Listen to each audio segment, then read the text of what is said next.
down all the flags that just come in and spread out. It's a good one, it's a busy one, maybe. It's a quiet one,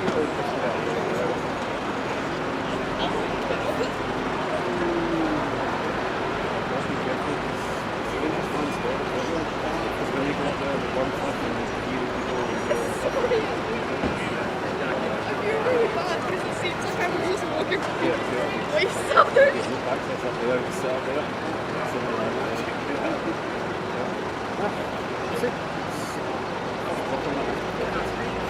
There's a few other things today around the country,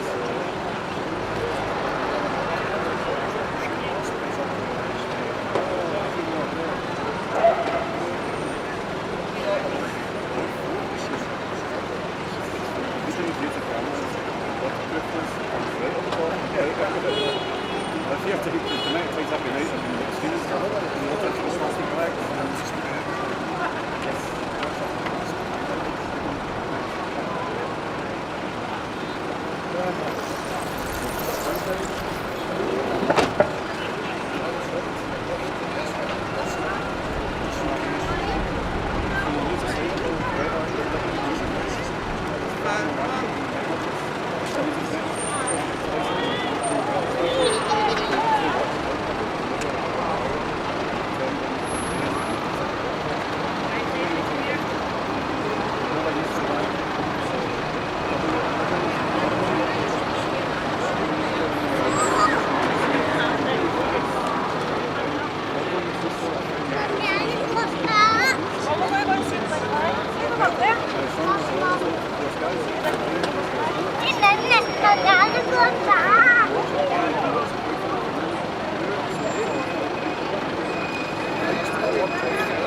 travel lightning, just about bring set up.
soon as you see that happen, you grab the camera and get just outside and zoom in. Just put the look at the long time.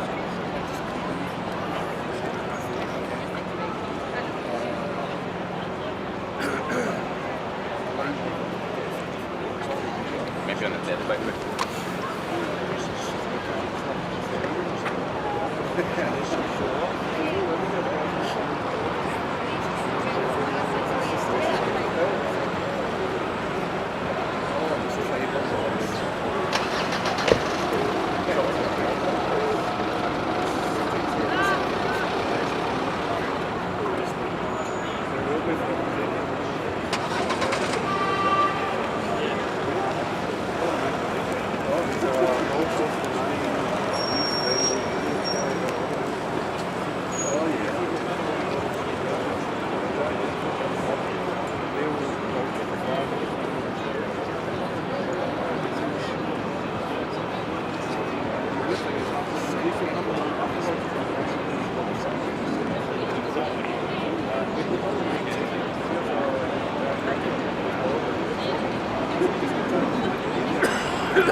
I'm a wee bit heavy to start moving the ball.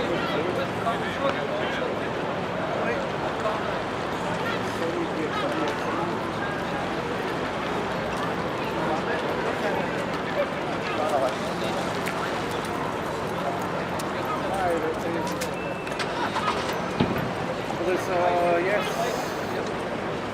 The problem is you can't set up the speed off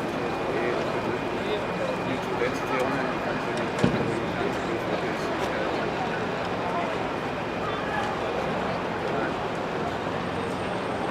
it's better. No, it's quite easy.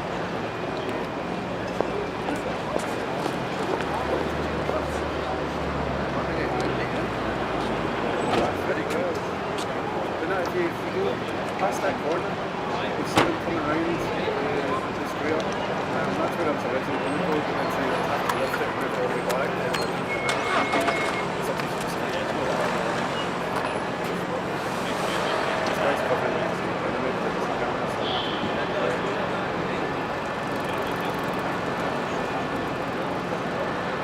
It does when you've got this in your bag, you start thinking like,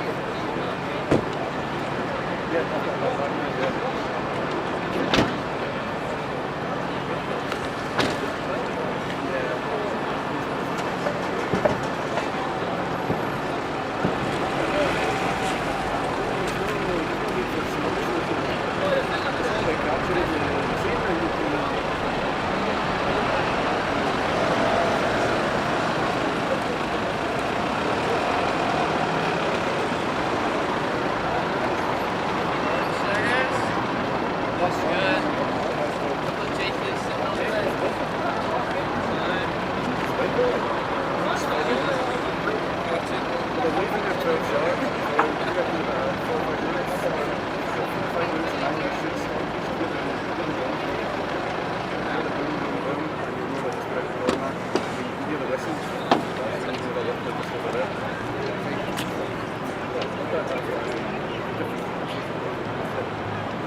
there's like a shop band and all this kind of stuff now.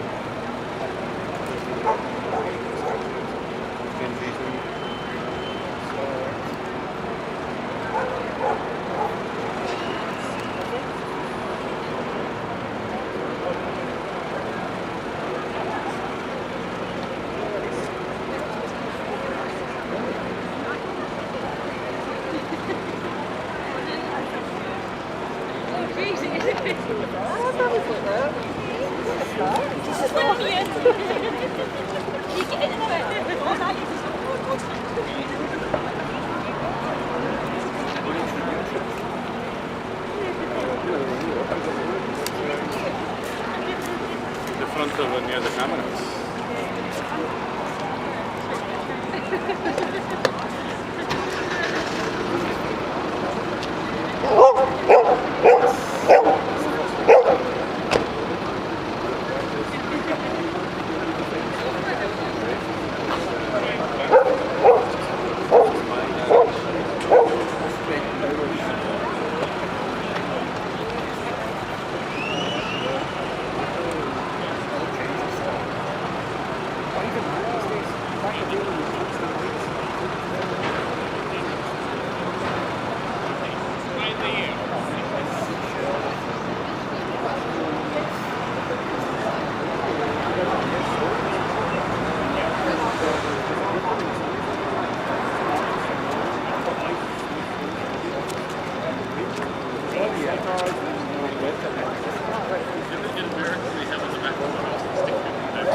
Manuela è sveglia, cioè.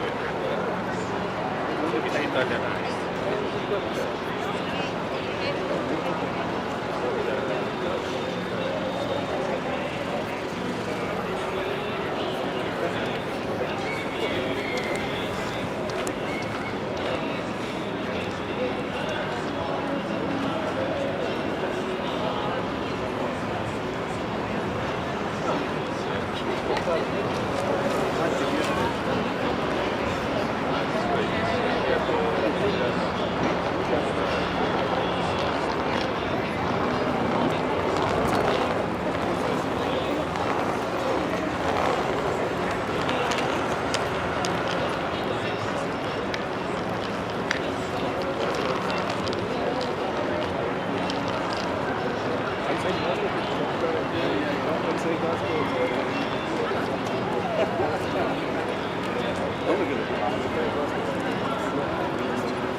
Sarah that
She got out of the house. Oh, another less problem. Sorry. I hear that.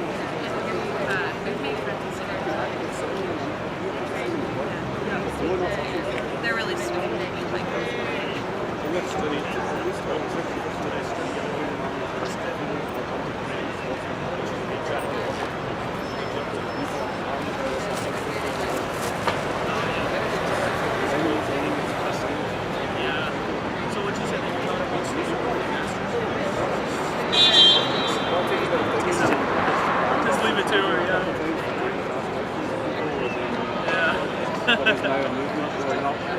What do you do?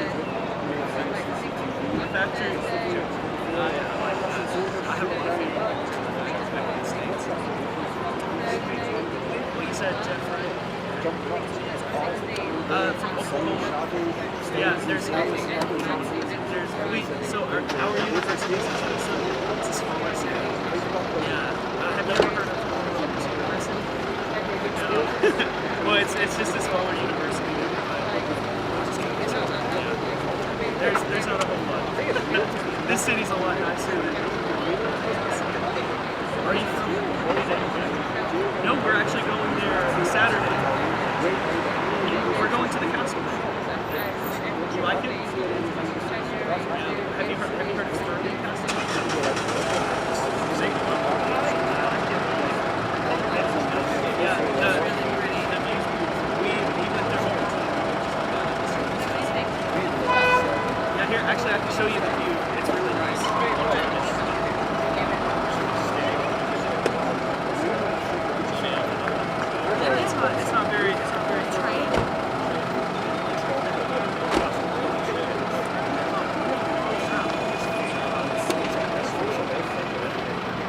Yeah,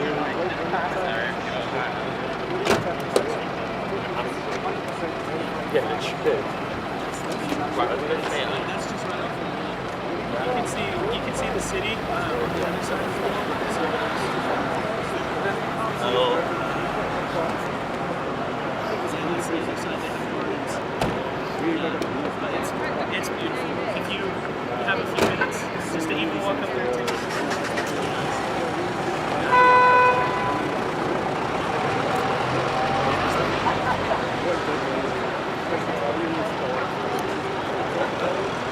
Sir, I hope you enjoy your visit.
It was really nice to meet you. So I had to run in just after. Was it after work? I had to run into the casino to show up. I got. Oh, where's my food?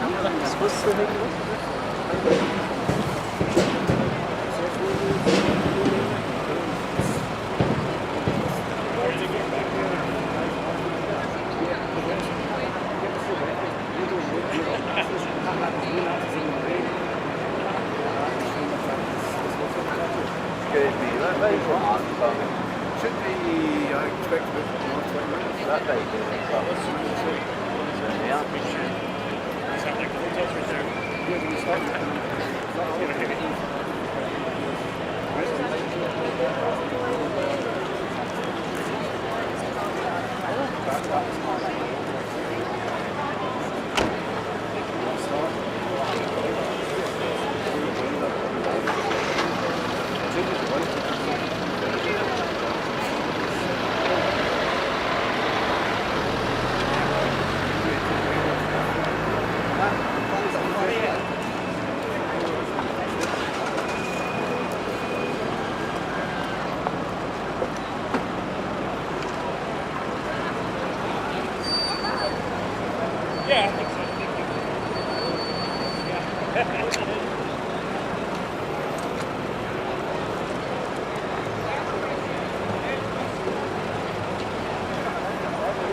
It's actually really like back then.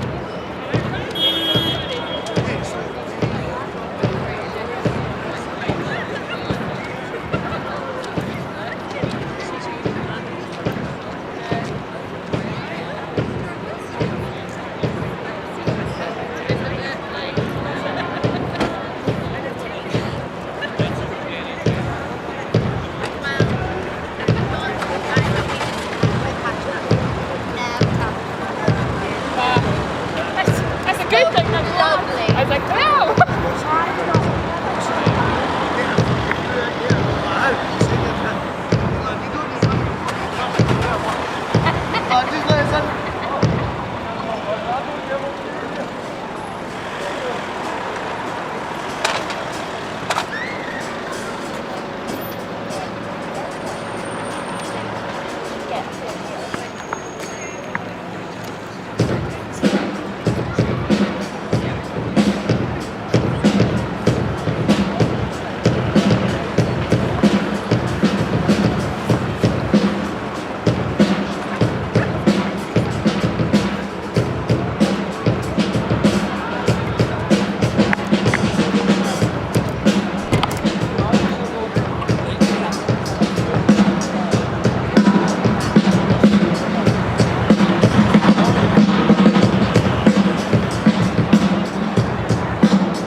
BBC News, photos, flash, paparazzi, my God, stop. It's too much paparazzi. Oh. This better not be live. Do you need me to help you frame? Do you need me to help you Would frame? you like an interview?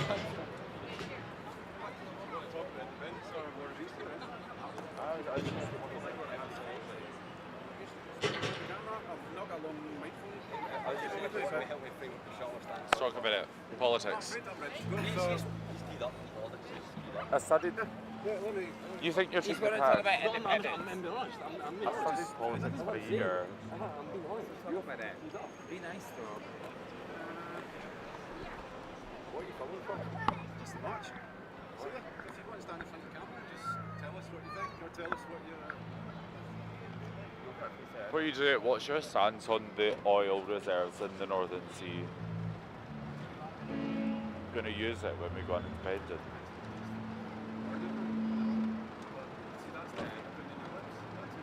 Petrol acid. Of course it is.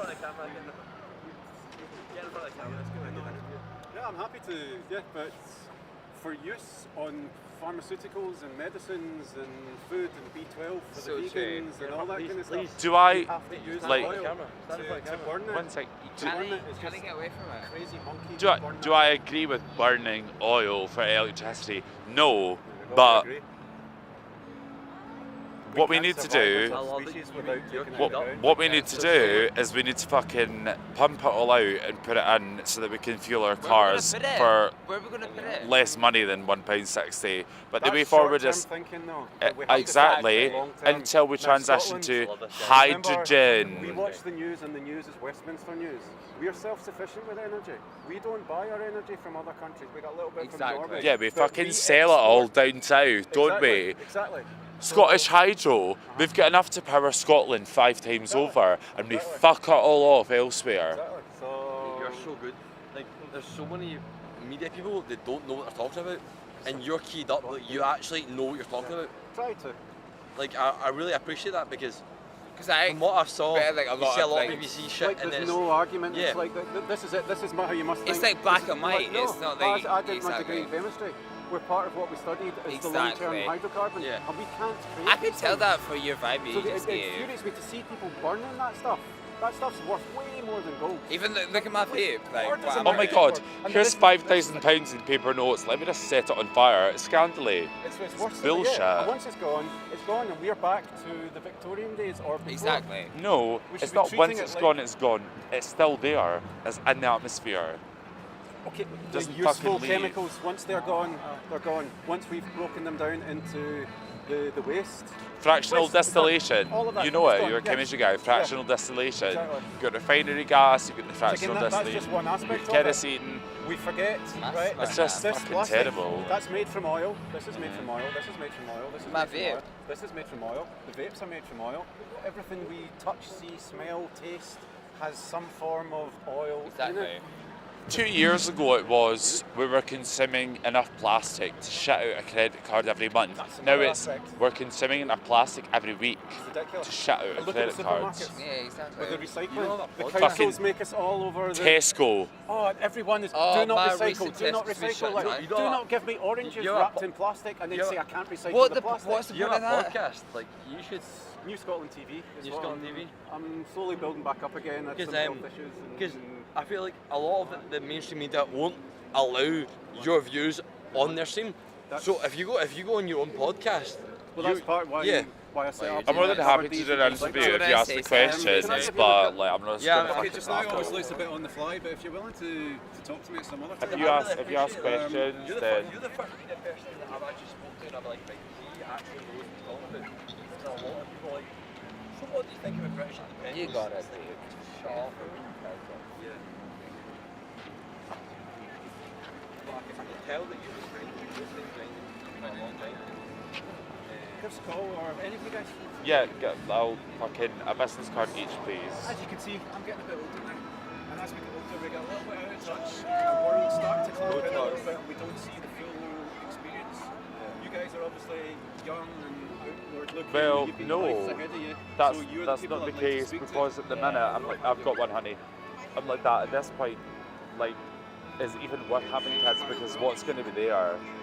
Yes, it is. I What's don't going to like be that. there? We I can't don't allow like this that. doom and gloom. Life Yeah. can be absolutely Leave it fantastic. for fucking. Leave it for them to deal with. That's not the actual time. I just We need some joined up thinking. Yeah. And a lot of the exactly. doom and gloom that you guys are getting on the media is really hitting down on you. They're And, fucking yeah, picket is what we need. I don't watch it at all. it's Yeah, difficult. nothing. I don't, for 10 years I've not touched it. And like, my family were like, oh yeah, you saw what they said with COVID and all that. I don't watch it. A little bit of balance can be useful. So you watch it, but you remember they're lying to me. Yeah. And then you try and fact check it. And That's the thing. It's like, As somebody who works as a Did you?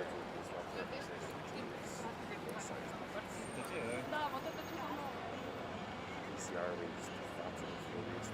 Where does it go in that disposal bag?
exactly.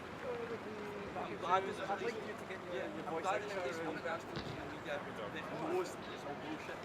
You're standing up for it. Because I thought it was done. Oh no, The only media I saw was no, bullshit. So I'm glad to see that Thanks, you're no, trying yeah. to get Nice talking to you guys. Take care.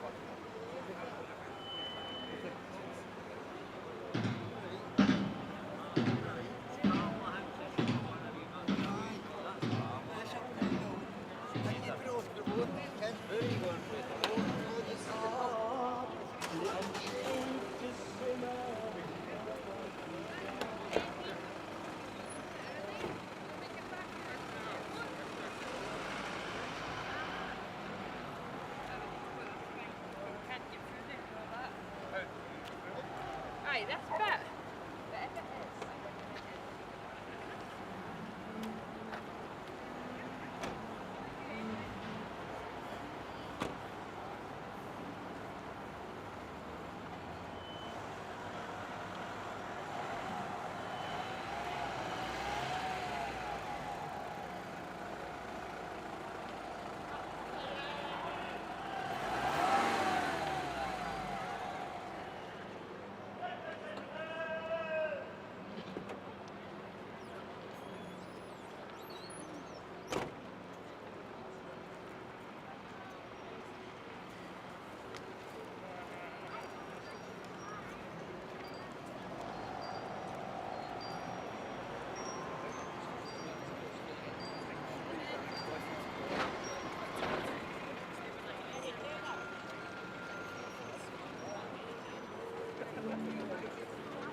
You should hear the drums first. Aye. Yeah, thank you.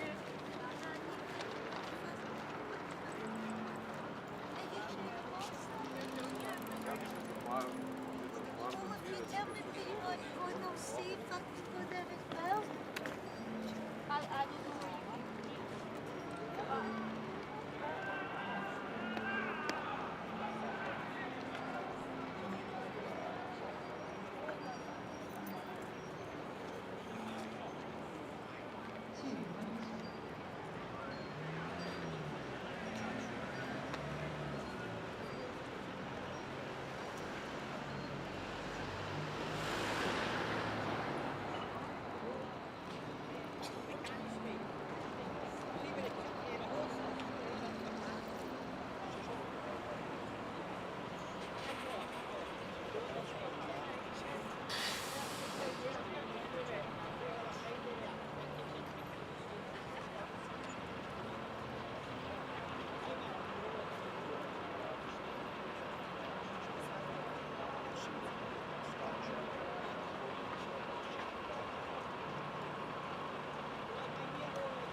Probably why that guy got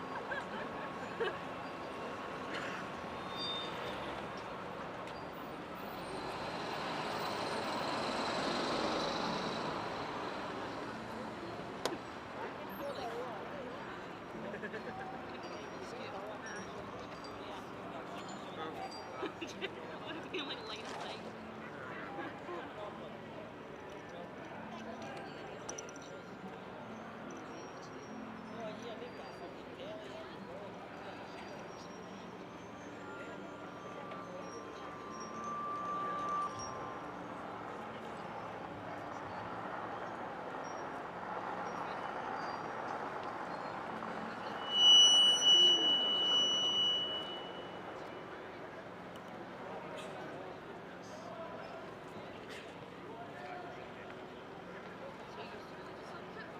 That was kind of hard. That was kind of hard to do.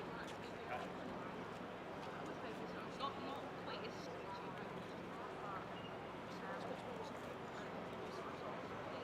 strapping off all the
you left today, mate.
Kami independent. Ano yun? May plan.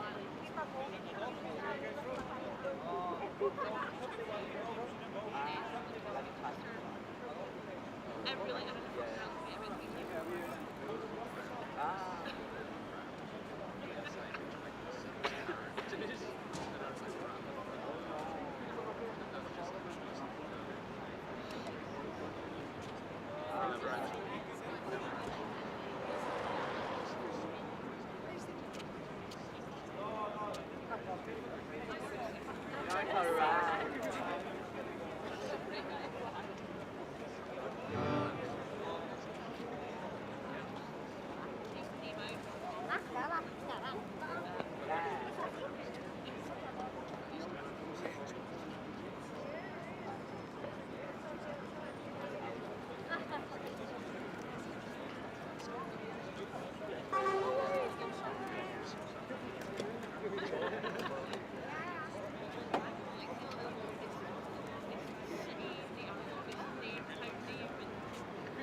I don't know how to pronounce everything.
Coming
now.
I wouldn't need to be cordoned off, but I'd still cordon off my practice area. There's something in there, and I wouldn't.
Chapter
So be drawn still, remember those sisters need. Only represent our future. And keep the fire flame. And the fire of fascist bits. We represent the past. And cling to a dying union. Although one is kept. It's the violent mix. Don't say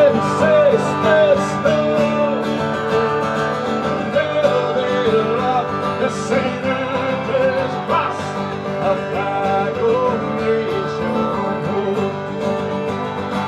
Do not pledge or give an inch to what they show no fail. What is stupid wrong? Crying out loud, the soldier remains here. Yeah, the soldier remains here. And the soldier remains here.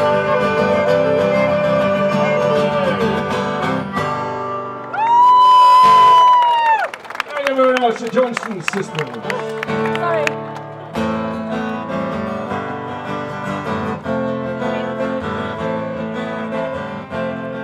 This song was written 2 days after the referendum.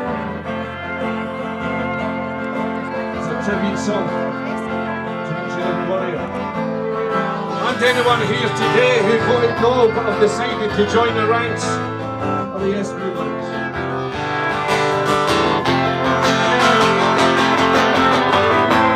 We stand proud, a conscience clear. It did not yield to the project fear. The propaganda, the shameful lies, the mask has slipped, the war in disguise. For social justice, prosperity, turning the country of its structural poverty.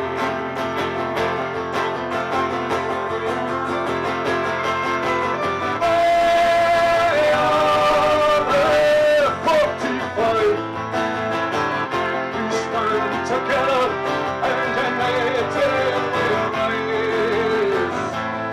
They are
the sun shall press on till the day is won, till the locks they run dry, they will not yield till the dreamers realize.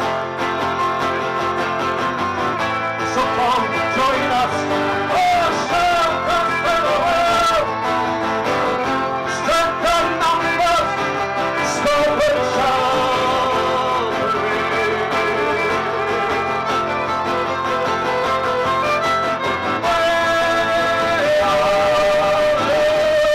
prevail. We stand together and united we'll raise. They are the 45.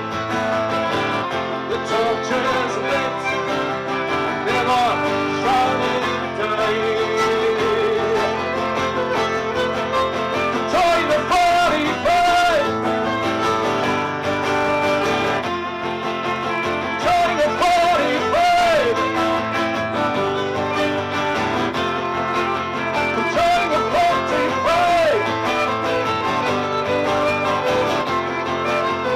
Join the 45.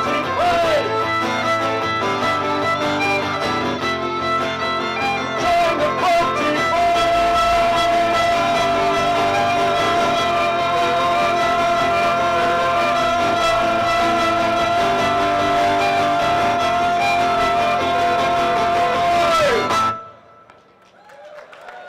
Thank you very much, thank you. Cheers, thanks. And we're going to finish off with one more song and then we're moving on with the proceedings. I think we've got some people coming to do some speeches and some other live music as well. Right, let's get the flags waving this time. We're all here for one thing, and it's independence of Scotland. So let's get the flags on the go this time. We'll get the guy in the camera, the team here to maybe film the crowd as well, because they're the most important people. Let's give them a little shout as well. So we had the flag of a song that I wrote 2013 about my reasons for wanting Scottish independence. It's a song called Independence Day.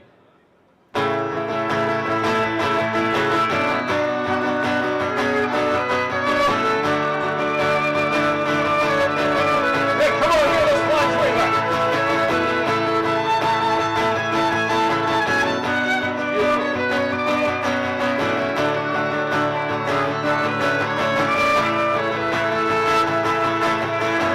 Standing on the square today with my yes badge on.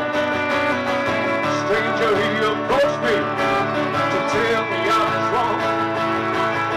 Said I was a dreamer, but I let him have his say. Said yes, my friend, I'm dreaming of Independence Day. And when that day comes around, we will for sure. We will country, we're all king, sure.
still my yes badge on.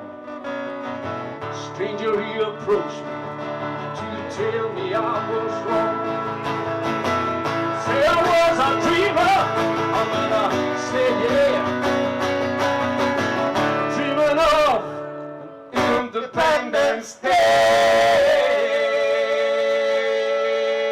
Thanks for having us on the Facebook.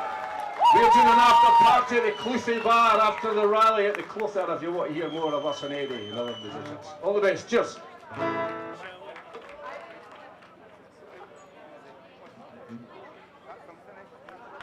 Thanks, Kevin, for that introduction to the rally. Anne Mullen, could you make your way to the stage, please? She'll be up in a second. My name's Bob Fotheringham. I'm part of the All Under One Banner team, and I would like to thank everybody for turning up today. It's brilliant to see you. As you probably know, at the start of these rallies, I start off by saying a few things, a few remarks, and just want to make a few points before Anne comes up. First of all, last week's council elections delivered another mandate for independence. The vast majority of people in Scotland voted for independence. So our message, and it continues to be our message to the Scottish Government, use the mandate. Give us the right to decide the sort of country we want to live in, the future that we want. Use the mandate now. That's the first point. I'm not going to take too long. Second point is about the NHS. As you know, this demonstration is about our NHS. It's about defending the National Health Service. Throughout the pandemic, we cheered, we clapped, we showed our support for the National Health Service. Boris Johnson even said it was the National Health Service that saved his life. Remember when he was on intensive care due to COVID? Well, I've got a message to Boris Johnson and to the politicians. Fine words do not put food in children's bellies. It does not give the workers in the NHS a decent wage. It does not deal with waiting lists. It does not deal with people waiting years to get vital surgery. These words do not matter. What we need is action. And if that action means that we need an independent Scotland to do it, then so be it. Let's move forward with independence and invest in an NHS. That's our message today. Second point is about the cost of living crisis. I think we've got to say about the cost of living crisis. Because everybody here is suffering, we all are. And the sooner we get independence to help that, the better. But I think I've reached the level of political absurdity when Boris Johnson says to tackle the cost of living crisis, he has to put 90,000 civil servants on the dole. How absurd is that? Never mind taxing the energy companies, never mind taxing the oil companies, never mind taxing the armament companies. Throw 90,000 people on the dole. Simply not good enough. Quite honestly, it is not good enough. That's why we need independence in Scotland. To make sure that we invest in people, that we support people, that we build a better future and a better Scotland. And I'm going to make one final point here before I go. Not one person in Scotland should have their electricity and heating shut off because of the cost of living crisis and the energy crisis. We in the independence movement will support you. We will take action. We'll hit the streets. Not one person has their electricity cut off. And that's to Nicola Sturgeon as well as to Boris Johnson. Okay. Thanks very much, folks. That's me. You'll be glad to hear. So, Anne, you're first.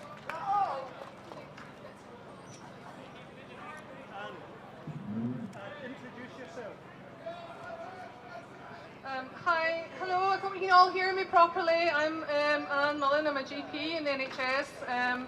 I've been a GP for many decades, or a few decades at least. Thank you for allowing me to speak at this fantastic event. I'm giving a wee shout out to my NHS for Yes group, which we formed in 2014, just before the first independence vote, and whilst the outcome of that vote wasn't what we hoped for, then we've kept going as a group. And I'd urge you to join us because ultimately the argument for keeping the NHS in public hands has become even more pressing today. And a little bit of history. The blueprint for the NHS originated in Scotland. Originally modelled on the Highlands and Islands Medical Service, which was established in Scotland in 1913 to address the challenges of delivering health care there. The separate Scottish NHS bill was ready early in 1946, but was delayed to avoid problems with the launch of the 1948 NHS bill in England and Wales, but Scotland has always had its own NHS. The four pillars of the NHS are public funding, public ownership, public provision, and accessible universal care free at the point of delivery. These are the founding principles of the NHS. These are worth fighting for. The health service should be best where it's needed most. If it's resourced adequately with time, costed into equation, the health service can achieve great things. The NHS across the UK has been struggling, however, to address unmet need, and this is pre-COVID. All these issues have just been accumulating over time. Because of sustained disinvestment via 10-year budget squeeze, lack of capacity of hospitals with bed cuts when we've got an ageing population, and I'll soon be part of that ageing population, major staff shortages. We have 100,000 shortages of staff across the UK, and Brexit compounds this because we have 5% of the staff in the NHS are from the EU, and that doesn't sound a lot, but when you think they are extremely highly trained professionals, it's a huge loss to the NHS. And we have inadequate provision of social care, so perhaps the time has come to bring social care under the umbrella of the NHS in Scotland and nationalise the care home sector. There is an ambitious programme of recovery for the NHS of Scotland following the challenges of the pandemic, which isn't over yet, and so do please still follow public health guidance. The key themes of the NHS in Scotland is health of the nation, delivering personalised care, reducing health inequalities, which I feel very passionately about, sustainability of our workforce, green and sustainable health care. As a GP, I would support extra resource for community health provision. The primary care team, which also includes health visitors, district nurses, community pharmacy, midwives, CPNs, physios, and other excellent workers, is based in the community but not in hospital or acute settings. 90% of healthcare contact takes place in the community. Therefore, any resource to reduce unmet need, control rising demand, and close the health inequity gap must be focused here. The end of healthy living expectancy is as much as 2 decades when you compare affluent communities to communities with low socioeconomic status and income, and that is true across the UK. You may all have heard of the Glasgow effect, where people die much earlier in economically poorer communities, and we also have the effect of rural poverty in Scotland with poor health outcomes. The health service cannot solve all these issues in isolation, because we know that the social causes of illness are just as important as the physical ones. I'm now going to talk about a wellbeing economy, which is highly relevant to the NHS and health outcomes. We need our political system to support the social infrastructure that ensures individual and community resilience, affordable housing, green spaces, adequately paid employment, universal health care, robust social support. In Scotland, we have free prescriptions, which cost £9.35 per item south of the border, free eye checks, which I believe are over £21 south of the border, the baby box, the Scottish Child Payment, a very welcome new benefit, £20 a week per child, 100,000 affordable homes, funded early learning and childcare. These are all great examples of aspirational political choices for the benefit of individual and society. And I want to remind you of the comments of Philip Austin, the UN Special Rapporteur on Extreme Poverty, during a visit to the UK in November 2019, the UK being the 5th largest economy in the world. 14 million people live in poverty, that's 1 in 5 people. 4.5 million children live before the poverty line, that's 1 in 3 children. 1.5 million are destitute and cannot afford housing, food, basic essential items. There are rising numbers of homeless, and the strongest indicator of homelessness in adulthood is living in childhood poverty. 5 million people were using food banks at that point, which is even more stark now because 14.5 million across the UK live in poverty and rely on food banks for survival. Does that sound like the foundation of a well-being economy? Or the actions of a government, and I'm specifically talking about the UK government now, that is working for the majority of its citizens? Most people are poorer today than they were in 2010 when the Conservative government first came to power, and it'll get worse with the living cost of living crisis.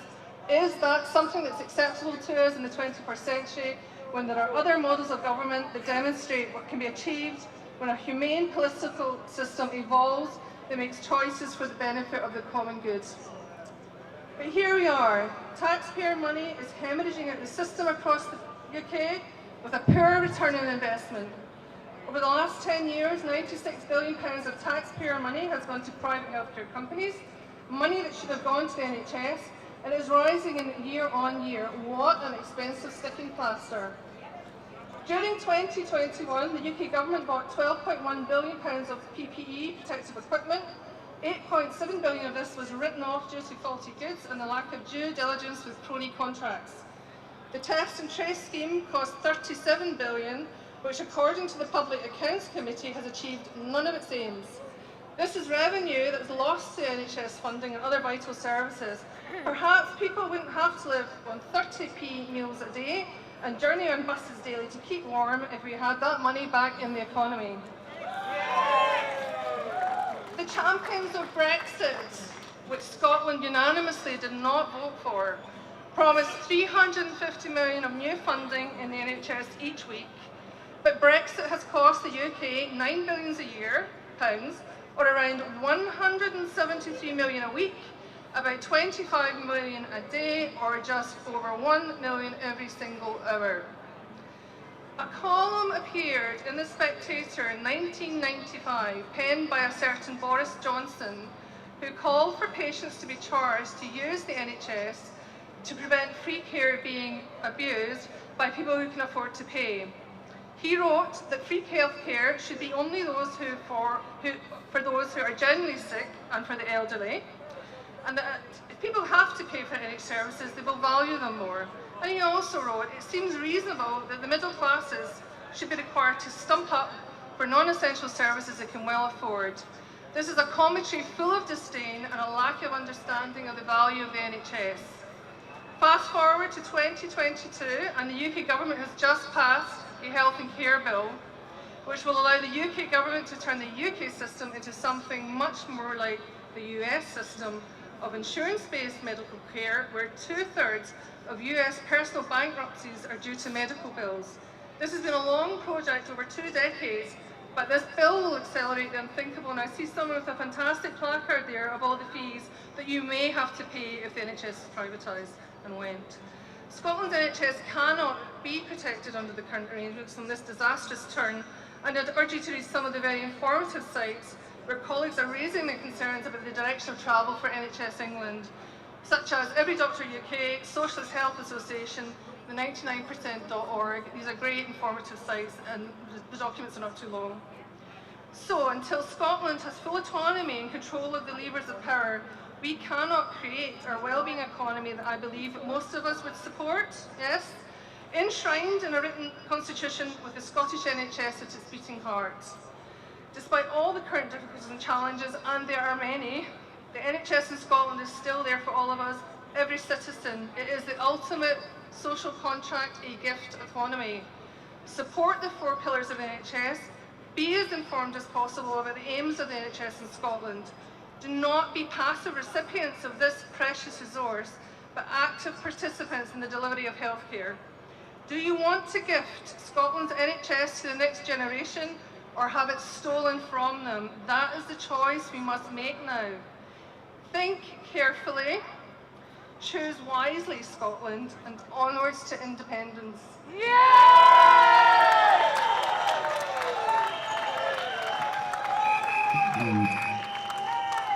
Thanks very much, Anne. That was a very, very useful speech and passionate speech. The next person we've got up is Martin Day, SNP MP. Martin.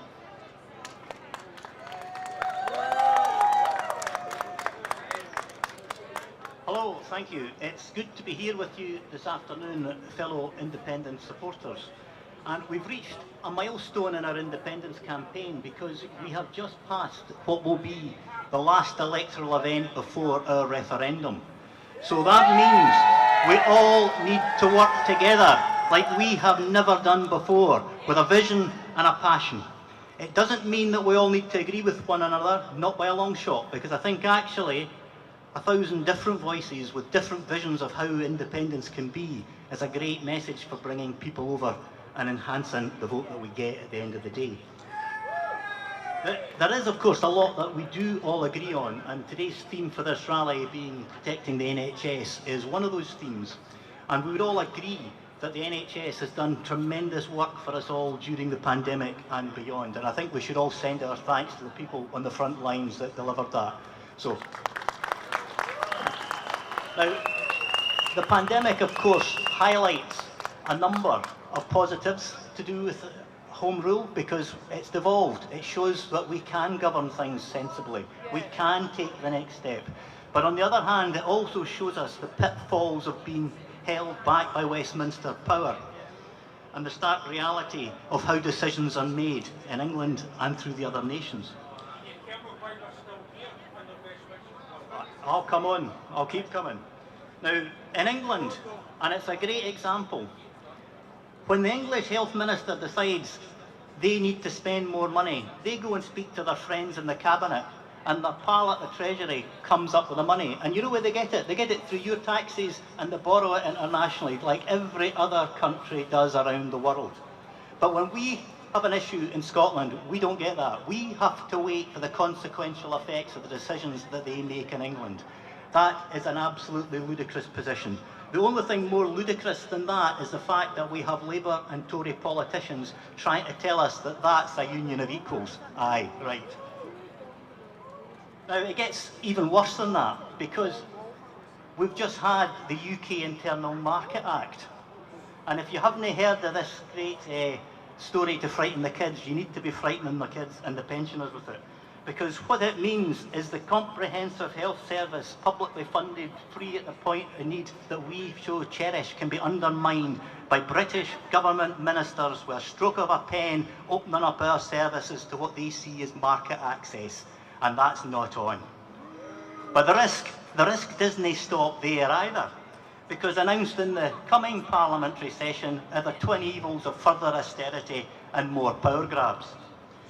So we're at this nexus point where the Scottish Parliament can go forward with independence, protecting and enhancing the powers that we already have, or it can go backwards. And I make this statement not lightly, not glibly. The days of devolution are numbered. What comes next is up to us, each and every one of us. Independence! Indeed. And we will decide that for ourselves here in Scotland, not somebody in London, not know your place unionism. It comes down to democracy. And in Scotland, as we all know, sovereignty rests with the people, and we are the people. We have one job to do over the coming months, and that is to convince the majority of our fellow countrymen and women that independence is the way forward. And when we do that, we are unstoppable, and nothing will hold us back. No wee lousy haircut boy doing in London. We're doing it, and we're going to take us there. Woe betide anyone that stands in the way of history. And I've got a wee story to tell you, because independence is normal. It's what every other nation does. My partner's here in the front row, and as you can see from looking at her, she's from India. And a few years ago, I was across visiting my in-laws for the first time in Kerala, and we were in Trivandrum. And her great uncle was a very elderly man at the time, sadly now deceased in his late 90s. And he'd played his part in India's fight for freedom. And it's fascinating stories he told me. I won't tell you them all here, I'd be here for the rest of the day. But basically, he played his part as part of the Indian National Congress movement. He leaked information from the British Civil Service to the freedom fighters, kept them ahead of the jail. And then, when they got independence, he joined the communists. And he was part of the first communist victory when they won Kerala in the 1950s. There is a political realignment that happens, but until we get there, we all have to be pushing in the one direction, and that direction is independence. Yes! And I say, as a warning To our friends in the Scottish Labour Party, you have a limited window to be on the right side of history. Don't make a mistake. Be on the side of the Democrats. Because when Kerala had its first democratic election, and it's famous the world over for being the first place the communists won an electoral mandate, but what's more interesting, and I saw the political leaflets and posters for that first campaign, every victorious candidate, irrespective of which party they represented, featured on the number of times they'd been arrested by the British and how long they'd spent in British prisons. The people that sided with the Brits were wiped away, and the same will happen here, because when you put your faith in a country to go forward, you back the people that have the faith to do it. Yeah! And the old lad said to me a number of stories, would inspire you all today, but he warned me to beware of what they faced at the time. And it's the same British establishment that we're fighting. They will try and divide us, and they use divide and rule tactics. We must not fall for them. Now, we won't always agree, but when we disagree, let's have a wee chat amongst ourselves and remember who we're fighting. And I'll leave you with the last comment I had with him, the last time I saw him. And I always wanted to ask someone who'd been involved in a freedom fight this question. And I says to him, do you ever have any regrets about independence? And the old boy looked at me, and to my surprise, he said yes. And then added, I didn't do enough. Well, let's make damn sure that every one of us does everything we can, and I pledge this. I'll be doing everything I can, day in and day out, until we get there. Hold me to that, and I'll be holding you to the same. Thank you very much.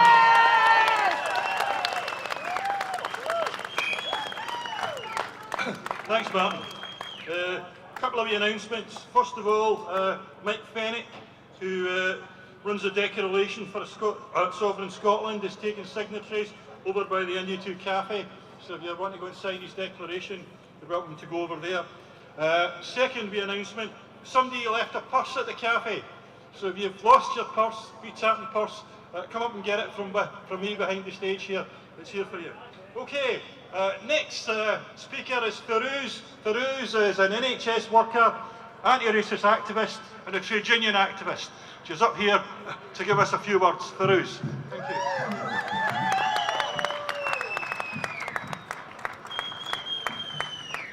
Hello everyone. It's amazing to see you come up here. It's absolutely huge. And it was really amazing to see the first banner coming through George Square, and that is to defend the NHS, and that's everybody's responsibility in Scotland. And looking at that list of prices, very scary. Very scary, and even more that we have to defend the NHS. It was amazing to listen to Anne and Neil before me, really formative. So last night I was at a friend's house, and I came across a poem on their wall.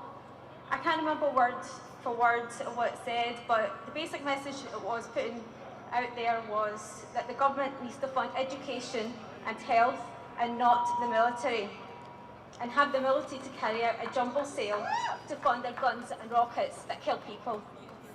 It's a message of education and health and not warfare. You can relate this simply with the powerful message to the government where they are privatising the NHS, which only leaches the NHS of money rather than actually benefiting the service. Rich businessmen and women have made millions and taken from the NHS through dodgy contracts rather than benefiting the NHS. And I have to say some of them have been positioned in the boards of the NHS, which is disgusting.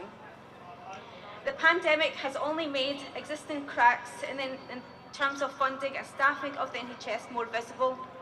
COVID cases are decreasing, but the NHS is still under a lot of strain due to backlog of treatments and surgeries. NHS departments and staff are still feeling overstretched, with some working longer hours and not taking the breaks. Yesterday I read an article about Rishi Sunak using a very bad excuse for justifying not increasing people's benefits and pensions on an outdated government IT system. How can a government, one of the most richest countries and superpower, have an outdated 80s IT system? It's just a really bad excuse. It is, you're right. And I think it's a lie. I mean, how many times have they lied to us? How many times? You're right. You're so Westminster have no respect for the public and their basic human right for healthcare. Instead, they fill us with lies and take our money to cover their mistakes and wrong dealings. There are new, more food banks, more than before. Even some NHS staff actually use food banks. The situation is only going to get worse with increasing living costs and taxes. Our wages have already decreased by £100, whilst inflation is increasing. It's time for a change. It's time for our voices to be heard. It's time for our independent Scotland has to take full control of the health budget to repair the damages Westminster has caused. We do not want the NHS to be privatised. No. We want it to be funded to a capacity where it can offer full and equal health service, increase staff number for safe practice, and pay staff what they are due. Yes! I really hope everybody can take pride of what you have done today and just continue the fight for equality, fight for independence, and what is right for us. Thank you. Thanks very much for us. Thanks very much for all your information there. And we'd just like to bring in another little bit of music from Leslie O'Brien from the band Kitlin, who's a 21st century modern day folk band. So this is Leslie O'Brien. Big hand.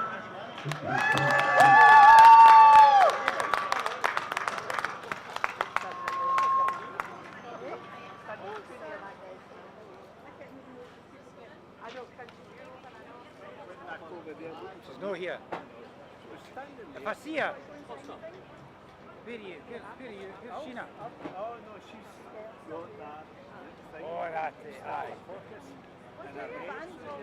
Really? Good sake, she looked better on Wednesday. I must be honest. Hello. I'd like to start with a poem I've written inspired by my family, including all the generations going back. It's really about working class resilience. Right.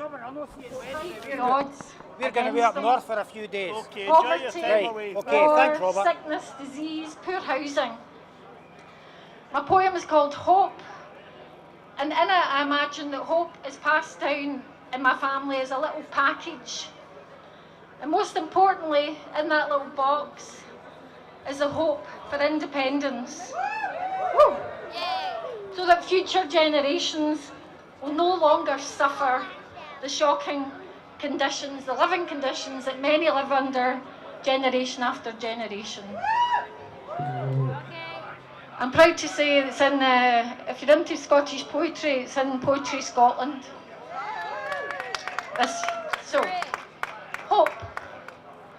Hope was passed to me, a warm, tattered package, frayed with despair, tied tightly with the strength of infinite generations battered by injustice.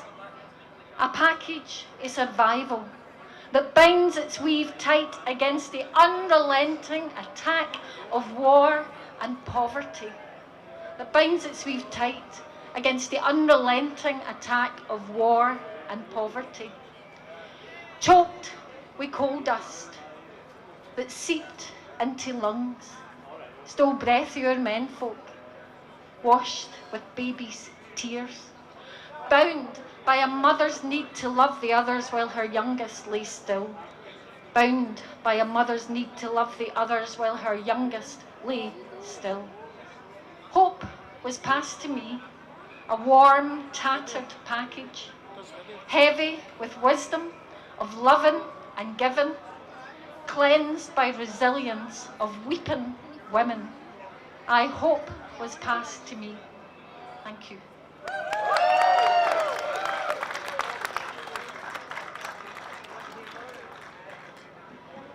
This next one,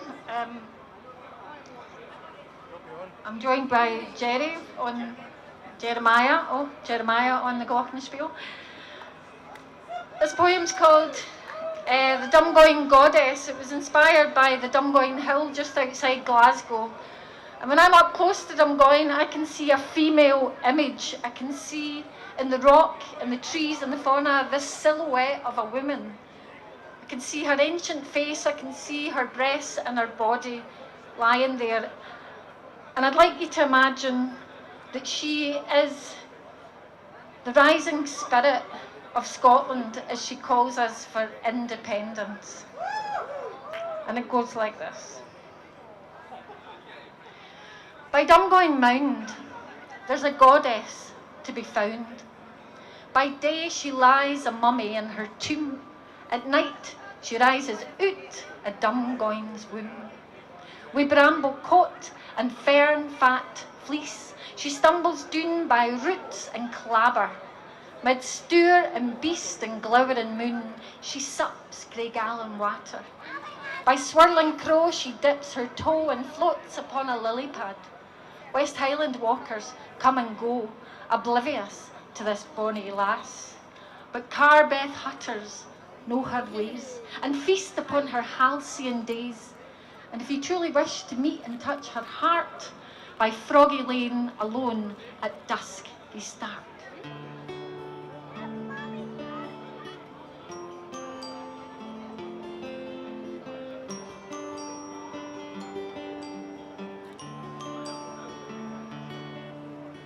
Velvet green stepping stones for fairy feet that flee o'er the lull of Ushkava.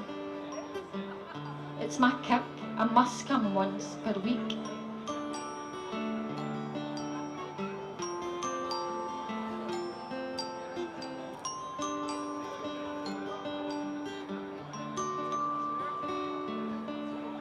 She haunts me,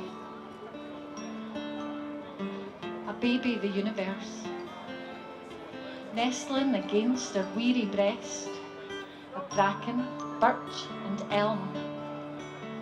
She doesn't scold me, but she wins me o'er with whispers of contentment from the bow of her campsie helm.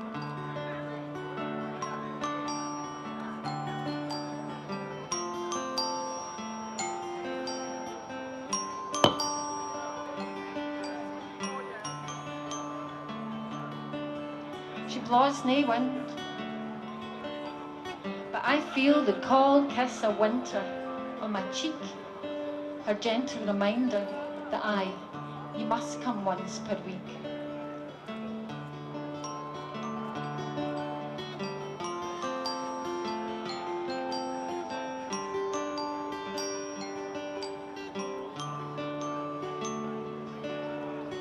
Velvet green,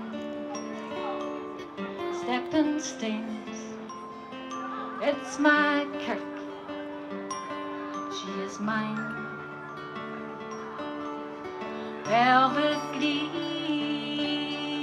stepping stones, I am hers, and she is mine. Thank you.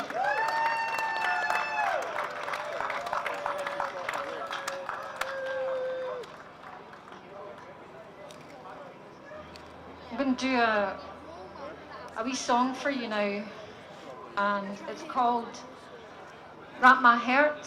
I co-wrote it with the fabulous Glaswegian songwriter Jim Byrne. He helped with the music. And when I was writing the words, I wanted to do it in the style of a Scottish ballad. But of course I had to dig quite deep to remember the Scots words. The words that my granny and grandpa used to speak, and I had to use a Scots dictionary, because I'm sure, like many of you, you were told when you spoke some Scots to speak proper English. So I've written it in Scots, and yeah. And it's a call and response between a mother and a child, and the mother is saying, you know, I'll always love you. The child is saying, I'm going to be quite naughty, I'm going to get up to no good. And she's saying, well, I will always love you. And there's a line in the song, I'll hansel ye fine wi' all that is mine. And basically, she's saying that she'll give all her resources, as a mother usually does to their child. And it makes me think about how Scotland, you know, it makes me angry at the resources that we have, the natural resources of wind and water and oil and people. And our Wains, there's 1 in 4 that are in poverty. You know, it's shocking that this is happening. So I'd like you to imagine with me a day when there's no more children in Scotland living in poverty. This is called Wrap My Heart.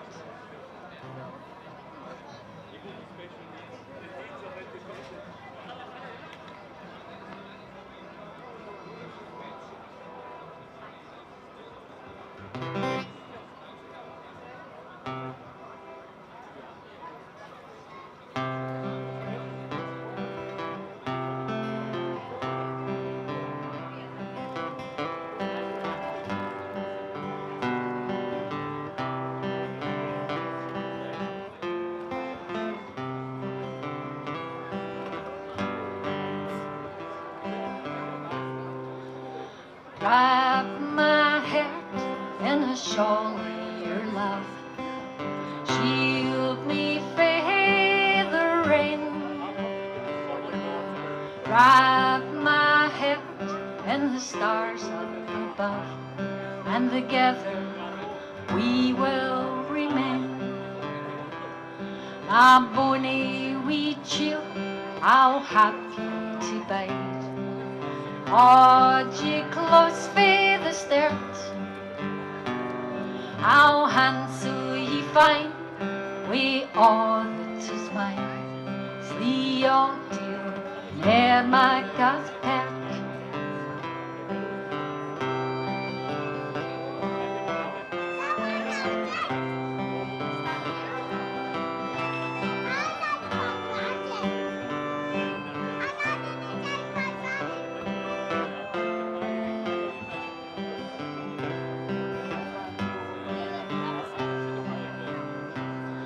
O mother of mine, ken all their time, base neck, bands her blood,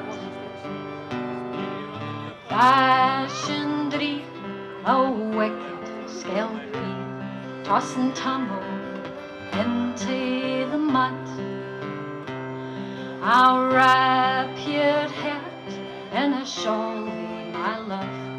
I'll shield ye frae the rain.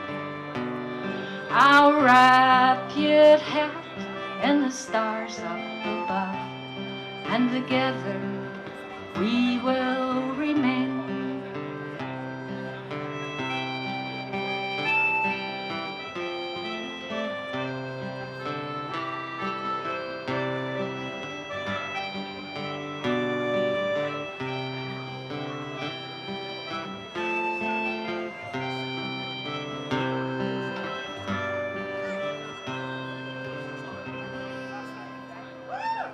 Thank you.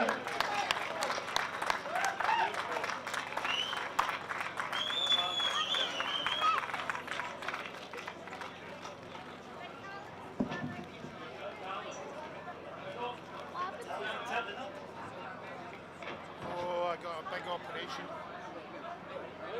Big operation.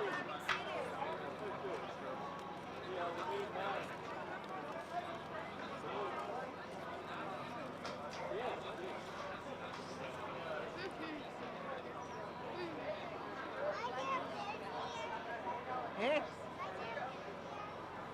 Eh? We've got a wee quick announcement here from the Indie Cafe. Hi guys, this is Indie 2 Cafe. We were giving our funds today to Homeless Scotland. So we're still going to do that. We just haven't got the presentation check today that was supposed to happen. So we are still giving our funds to Homeless Scotland, okay? Just to let you know. And after independence, we want to close all the food banks. We want to celebrate closing the food banks, not celebrate opening them. Thanks very much. Anne Obilutz. Thanks very much. I almost couldn't say that name there. And Nancy McIver, by the way. Just going to introduce the next musical act right now. This is Glasgow's very own The Gallogators. What a brilliant name, eh? So this is the fabulous Gallogators.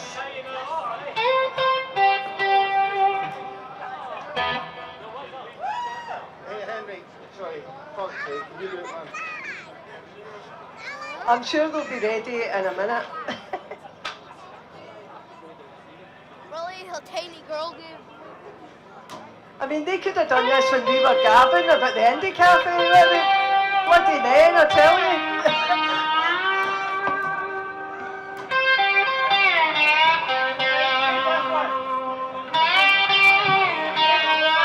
Move it over.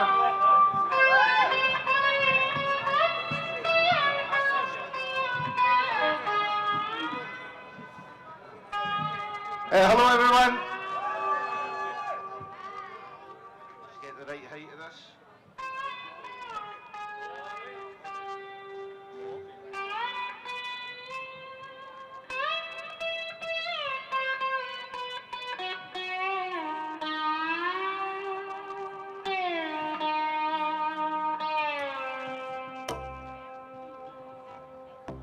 Okay.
Thank you.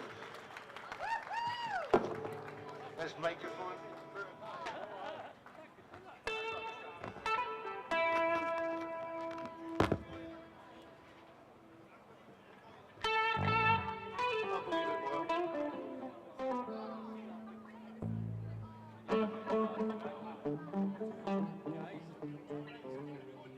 That's fine. Hey, thanks, Bruno. Just thanks everybody for being here. We're delighted to be here. Independence now! Hey, that was Scotland the Brave. Next up, the Horse of Cromdale, our version. Here we go. 1, 2, 1, 2, 3, 4.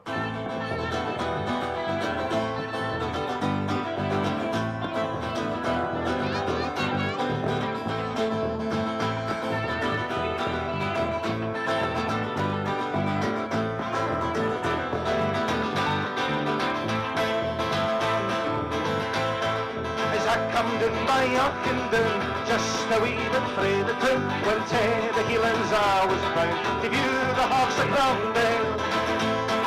I met a man in Tapton Trows, speared to him what was in those, for he the Highland Army rose. Here we come to Cromdale.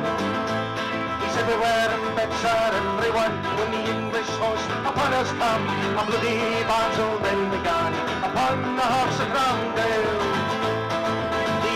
Horse, they were surround, they bade their hoops in Highland blue, for our brave fans they boldly stood upon the Hawks of Cromdale.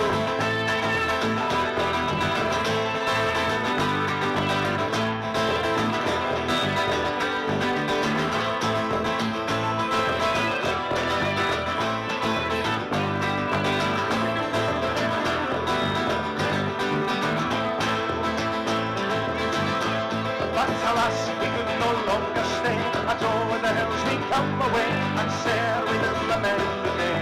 Here we come to Cromdale, and thus the great one throws that say, John Heelan man, show me the way, and I'll go on the hill this day to view the Hawks of Cromdale.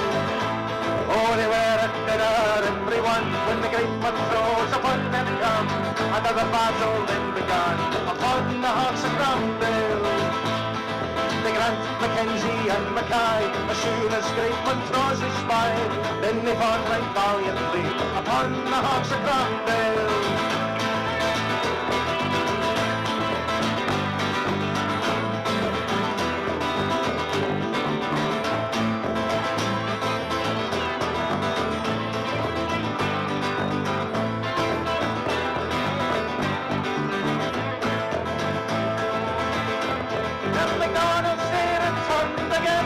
Instead of the standards join, the Macintosh played a bloody game upon the Horse of Cromdale. Oh, the gardens molly did advance, the Frasers fought with sword and lance, the Grahams made the heats to dance upon the Horse of Cromdale. When the lawyers to its Waymon throws, boldly set upon their foes, make them blow healing blows, make them blow Cromdale.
Upon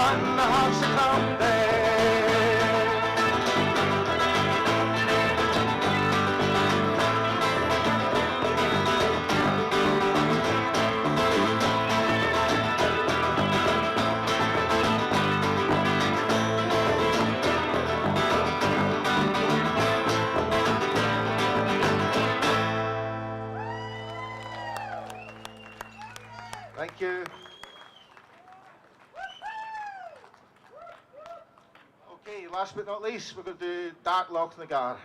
Here we go.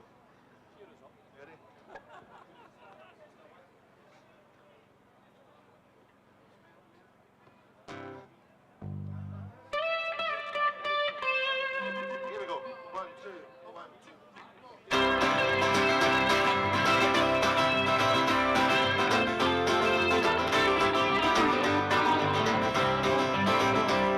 Hawaii, green landscapes, gardens of roses, and you led the vineyards of Luxury Road, and restored me the rock with snowflake reposes. It's there they are sated with freedom and love. Brave Caledonia, here are right mountains, round their white summits, the elements warm, no cataracts roar, stand the smooth toned mountains outside of the valley of Dark Lochnagar. Oh, brave Caledonia, here are my mountains, valley of Dark Lochnagar.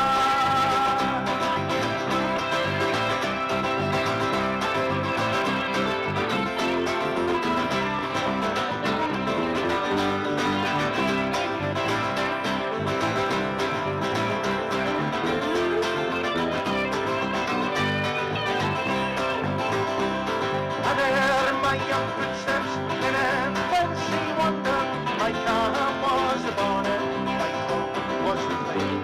On chieftains departed, my memory lingered, as daily I strayed through the pine-covered glade.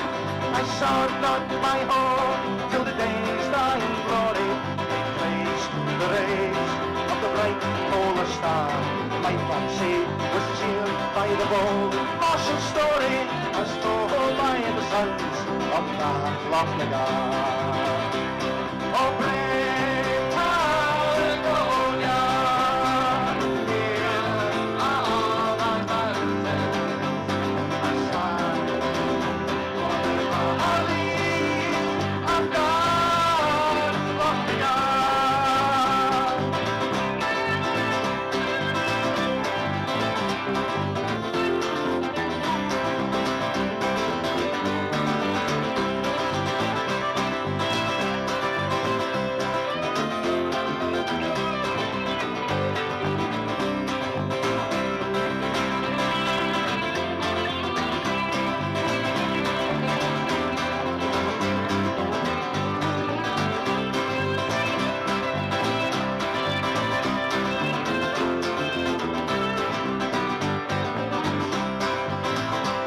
Oh, years have rolled on, Lochnagar, since I left you. Years must roll on, ere I see you again. Though nature of nurture and flowers better you, yet still I'm down fairer than I'll be in spring. England, thy beauties are tame and domestic, to one who has roamed on the mountains afar. Over the crags, that's the wild and majestic, the steep rolling glories of Dark Lochnagar. Oh, brave Caledonia, here are thy mountains, aside on the valley of Dark Lochnagar.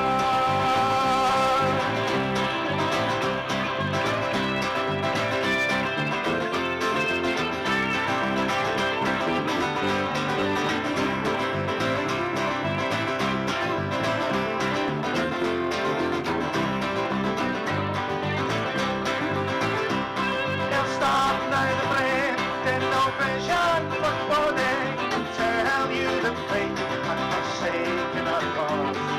Yet were you destined to die at Culloden, no victory crowned, not your fall with applause. Yet were you happy in beds, healthy slumbers, you sleep when you clung in the caves, oh brave man, the deep rock resounds. And pass like numbers, your deeds to the echoes of Dark Lochnagar. good deeds to the echoes of that long Oh, pray, Caledonia, here on thy mountain, I sang Ali on that long Oh, pray, Caledonia, here on thy mountain, I sang Ali on that long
Thank you. We are the Galligators. You'll be hearing more from us soon.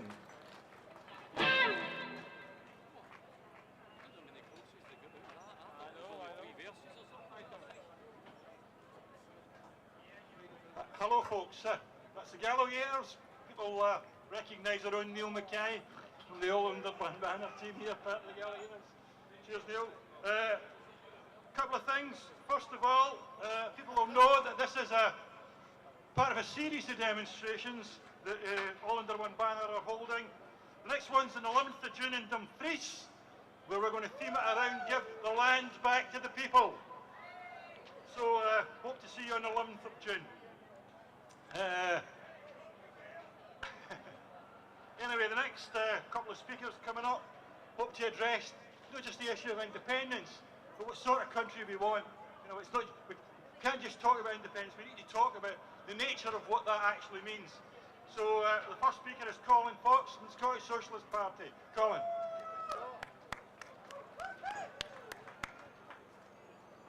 Thank you much, Bob, and thanks to the Celtic supporters arriving over on the left-hand side there. I'm proud to be here on behalf of the Scottish Socialist Party and proud to be part of the independence movement as we have been for the last 25 years. And we are proud to be an integral part of an independence movement whose message is that independence is about change. Independence is about transformational change. Independence isn't about keeping things the way they are. It's not about keeping the pound, keeping the Queen, keeping Trident, keeping the exploitation of working class people by the rich. No, it's about changing all of that. That's the message that independence is about. And that's the message that I believe we can win majority support for in Scotland. A message that says independence is about an end to fuel poverty in an energy-rich country like ours. It's an end to the child poverty that sees 1 in 3 children in this city go to bed hungry of an evening. It's an end to the exploitation of working class people by the rich and the powerful. That's what independence is all about, and that's what our message today is all about. Am I right? Of course I'm right. And I have to say there are people in the leadership of the independence movement who insist that our priority has to reassure Scotland's middle class that nothing will change. And they're wrong, quite frankly, they're wrong. We're never going to win a majority if the message that we send out is we're going to keep things as they are. And the middle class will have to come to terms with the fact that in independent Scotland, they're going to have to pay more taxes. They're going to have to accept that our health service remains and belongs publicly owned, owned by the people of Scotland who build it and who stand side by side by it. Because our message that independence is all about change is conducive to the idea that a majority of working class people will support it. That's what our message is all about. And I have to say, our movement, this independence movement, is at a crossroads today. There's my message to the First Minister is positive and clear, that there is a majority for independence out there in Scotland. There is, if we make it on terms that working class people can see it's to their advantage. It's about abolishing fuel poverty, about abolishing child poverty, about redistributing the great wealth of this country in favour of working people like us, away from the rich, the people at Bailey Gifford in Edinburgh, the second biggest shareholders in the world of Tesla cars, after Elon Musk, that's right, based in Edinburgh. That wealth has to be redistributed to us. That's the core message of what independence is all about, making Scotland more equal, not less. And as far as I'm concerned, for gatherings like this one, like this independence gathering today faces three questions we have to keep asking ourselves. One, why are we behind in the polls? Why is there not a majority for independence now? And if question two essentially asks, is it because our economic case is weak as water and doesn't address the things we said before, then question two is, what are we going to do about it to turn that around? And the third question we have to confront is, if Boris Johnson and Sir Keir Starmer, that knight of the realm, the first knight of the realm ever to lead the Labour Party in 125 years, if Boris Johnson and Keir Starmer are saying Scotland can't have a second referendum, and 600 MPs at Westminster are saying the same thing, then we have to address the question, what are we going to do about it? What are we going to do about the fact they say we can't have a referendum with permission for Westminster? That's a big question I want you and everybody in this movement to begin to address. Because I'll tell you for one thing, I have no faith in an advisory referendum at Holyrood that's not legal, that's not binding, it didn't work in Catalonia, it won't work here either. And I don't have any faith in an obscure 1950s legal jurisdiction that says that Scotland's got the power when we don't have the power, because it's vested in the 1997 Scotland Act that says the Constitution is at Westminster. These are serious questions we have to address, and for me the answer is to draw the right conclusion. And that conclusion is, there is no parliamentary road to independence. There is no parliamentary road to independence that goes through Westminster. 600 MPs at Westminster have told you that's the case. We there have to resort to extra parliamentary action to get a majority of people in Scotland behind us and to mobilise them in the same way that we mobilise people against that other affront to our democracy, which was the anti-poll tax campaign that this city led 30 years ago. A mass campaign of defiance against the poll tax.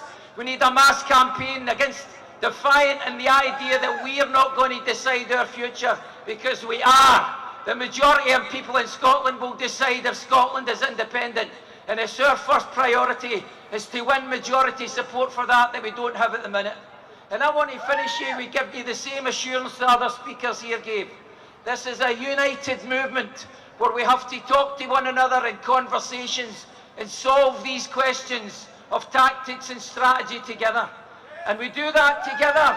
You can rest assured the Scottish Socialist Party has adopted that attitude for 25 years of working with our comrades and friends in the independence movement to win our sovereignty and to build that independent socialist Scotland, the modern democratic republic that you and me and so many others want. Thank you very much for your time. Okay, folks, our next speaker is Angela Mcormack for the Socialist Workers' Party. Now, Angela isn't just an independence activist, she's also an FE lecturer on strike just now. So, big hand for Angela. Thank you. Cheers, Bob. Thank you all under one banner. I mean, I really mean that from the bottom of my heart. When you look at the NHS, You have to say thank you to All Under Banner, because sometimes somebody just has to step up. Have you not watched over the last few weeks and months and think, what are we doing? So All Under Banner, everybody that's been here today is to be absolutely congratulated. I want to talk about the cost of living, the NHS, and have a wee bit of a rant. And if I'm going too long, Bob will shut me up. We look at the unprecedented, callous and cruel energy rises that we're all facing. And I want to say a couple of things. These energy rises that we are facing are despite the fact that in the last couple of weeks, each and every one of these companies declared record billions in profits. Who are they kidding? And these are serious times, and each and every one of us knows it. I want to say these are no accident. It's not inevitable that we just need to put up with this crap and we can't do nothing about it. Energy rises are not the weather. Sunny today, rainy tomorrow, who can predict? Our argument is that every attack in terms of energy costs is a political choice. The rich in this country are getting richer, and they're only rich because we are poor. They look and go, oh my goodness, people are poor. How did that happen? It happened because at every turn political choices are made that mean ordinary working class people are asked to pay the price, and we need to say enough is enough. And I believe that's what independence, of defending the NHS, for looking for a better future is all about. We are angry, but we are not alone. But I do believe we face something new. Food banks and budgeting cleverly are just not even going to touch it. We need to be fighting back and organising and making the points like you and me and all of us have done today. The area that I live in is already scarred by inequalities. We die earlier, we live longer with serious health problems, we have high incidence of people dying for drugs and alcohol, we've been abandoned, we don't have nice parks, we don't have resources, we don't have schools, we don't have quality public homes. But we are strong in that community, and like how you see the world, under the surface, there are plenty of good people acting together and doing their best in that community. And those are our people, no the bloody Tories and the rest of them. In the midst of this, our public sector workers, care, health, education, cleansing, rail, buses, everything that we rely on, everybody that works has been told, oh, it's a wee shame, you need to pay the price. It's not enough that your family lost their lives putting themselves on the front line during the pandemic. No, you need to pay again. You need to pay again financially.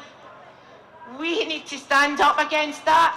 We need to talk to our people in our community, because we're getting bombarded with this nonsense day in and day out.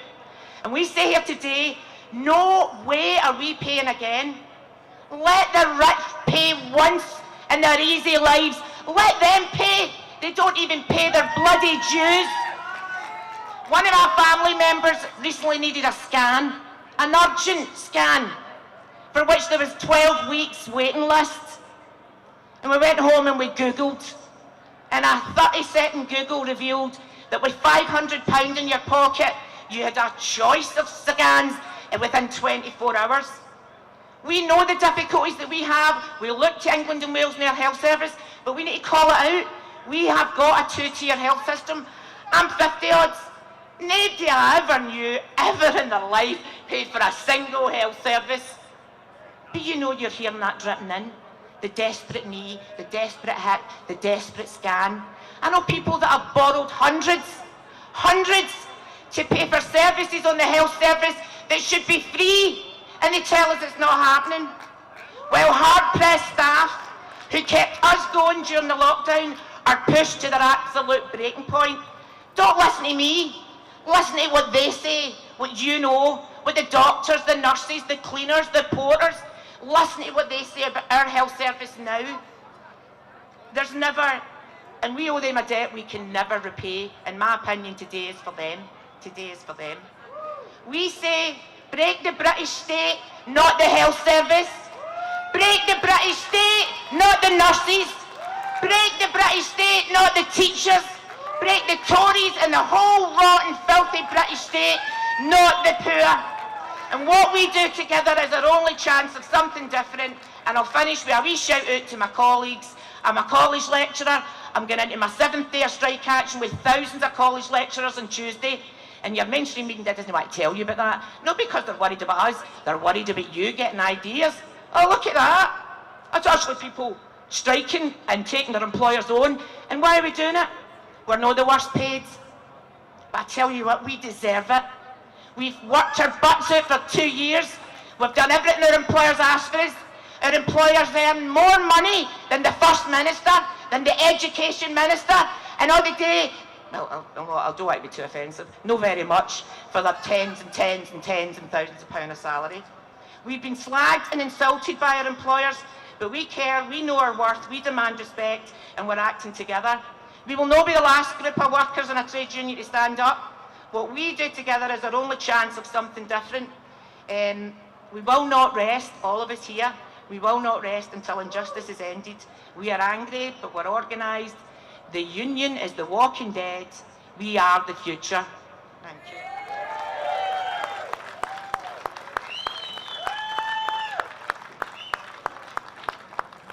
Thanks, Angela, for that brilliant speech here. Thank you. Neil Hanvey, is he here? Neil Hanvey? Nope. Okay.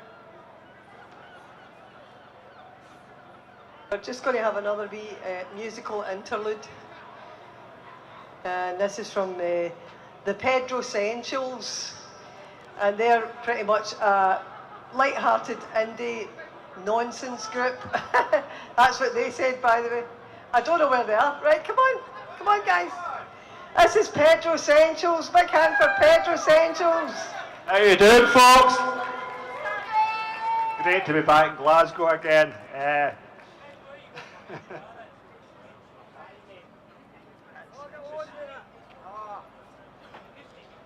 I think we've got a slight technical hitch here. I've not got a semi-acoustic guitar.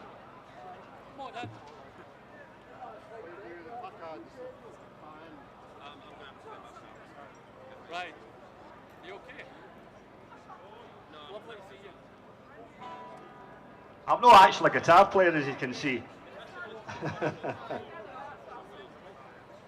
Right, great to be back in Glasgow, city of culture. Everybody enjoy the lockdowns? That went down like a 2-week-old Greg's steak bake. So, we're going to do a wee bit of light-hearted singing today. Nothing too serious. I've been watching a lot of comedy. I did watch a lot of comedy during the lockdowns and so forth. So, I picked up a wee bit of this and a wee bit of that. So, you've probably heard some of the kind of stuff before. But, especially Billy Connolly. Any Billy Connolly fans? Hey! I don't know if you can hear this. Well, I've got piles and you've got scabies. The wind's got the measles or the dog's got the babies. Oh boy, when you're with me, oh boy, the world will see that you were meant for me.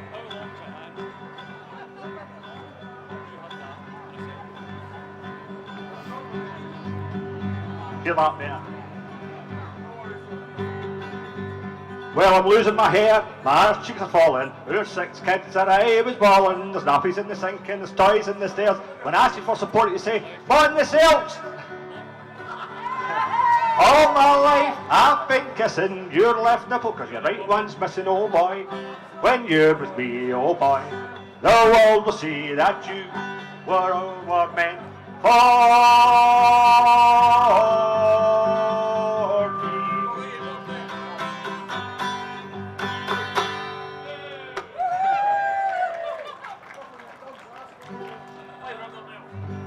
Oh, she told me she was singled at Virginia when she came down from quarantine.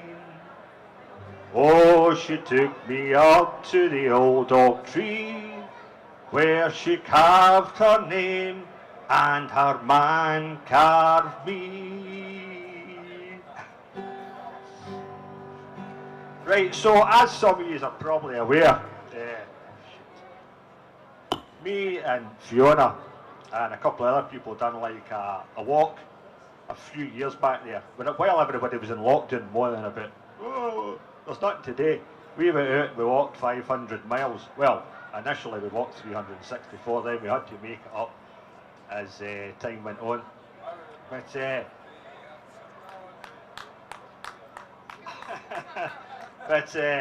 this is a wee kind of like, due to time constraints, this is a wee medley that we made up.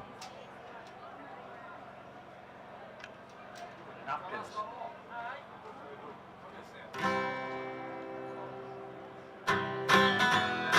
And I would walk 500 miles to suit me. This is a story about our first teacher. Settler made her jumpers and the devil made her feet. Threw up her hands when her mom says her name. Embroidered all the story with slanderous claims in it.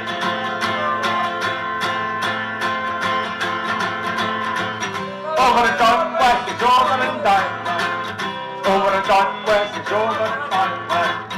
Over and done with, it's over and done with. The union is over and it's over and done with.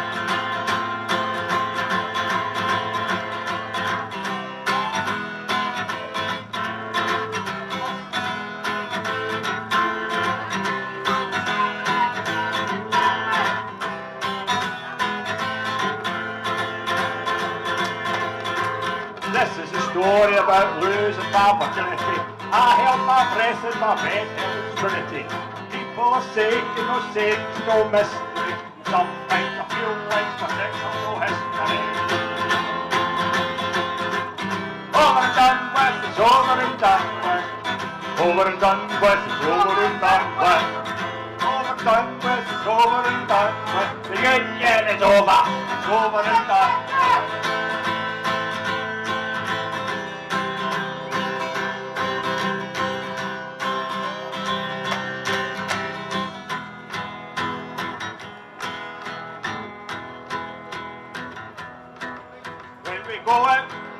Going over, gonna be, we're gonna be.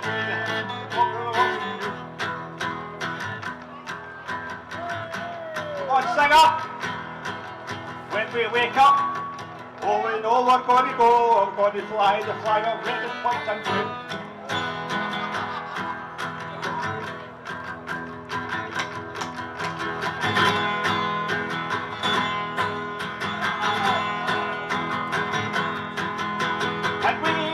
Walk 500 miles and we did walk 500 miles just to be the folk to walk 1,000 miles to fall down at your door.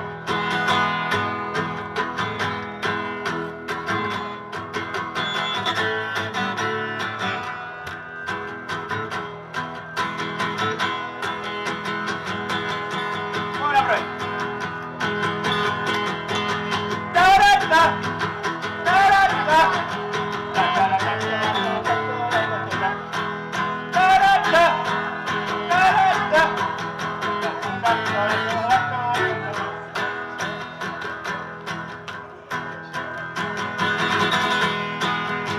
And we did walk 500 miles and we did walk a wee bit more just to be the folks who walk 1,000 miles to fall down at your door.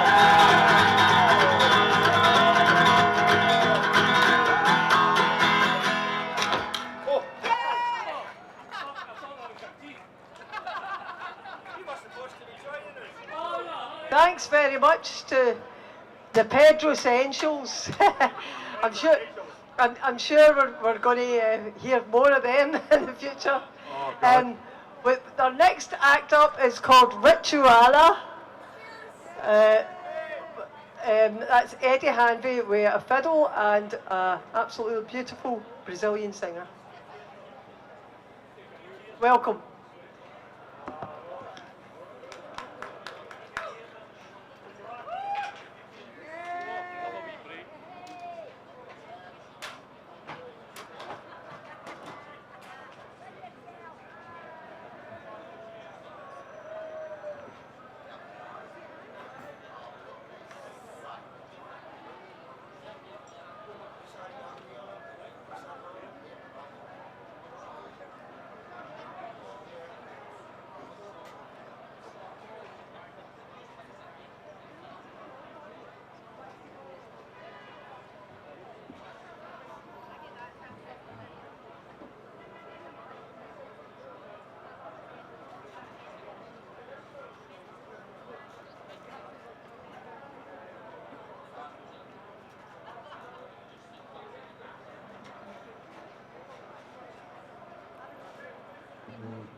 Hi, we're called Rituala. This is Julia over here. She's from Brazil. My name's Eddie. I'm from the equally exotic town of Huddersfield. We do world music. We're very honoured to have been asked to play here to defend the NHS and to support Scottish independence. This is a song by Robert Burns. This is a song by Robert Burns. It's what he thought of the Act of Union.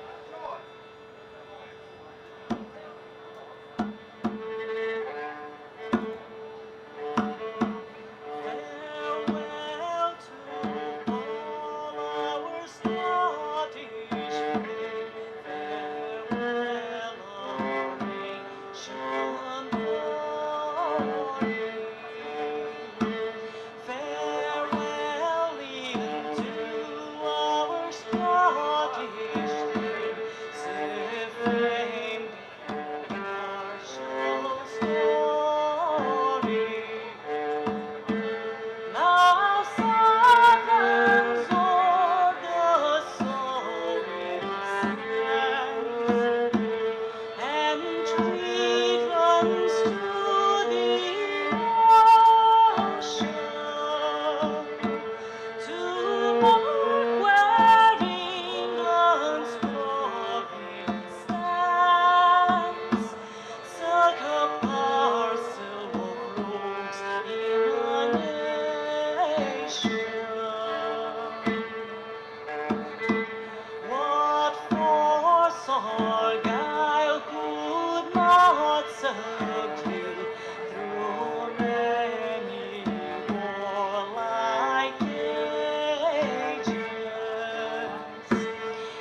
Okay, an Irish song.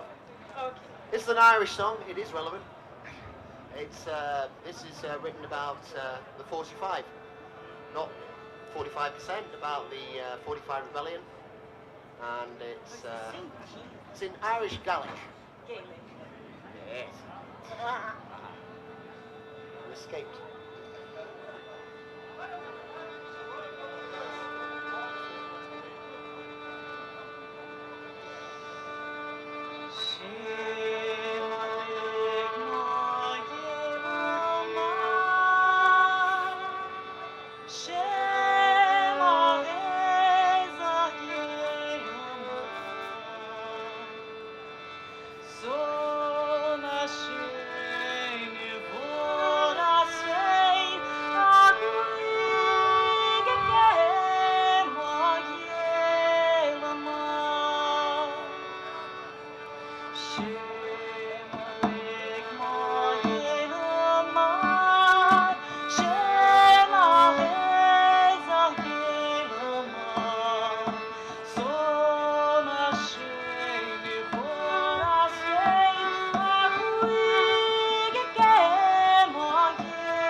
Thank you very much.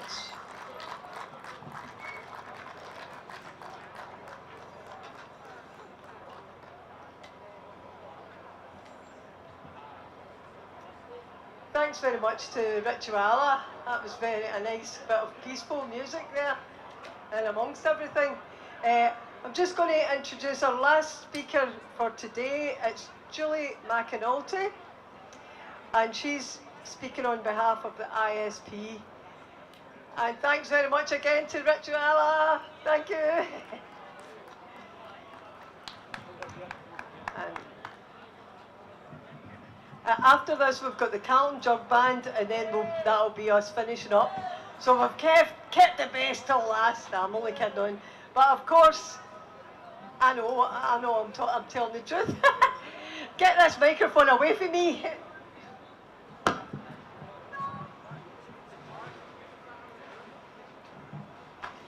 Good afternoon, Glasgow.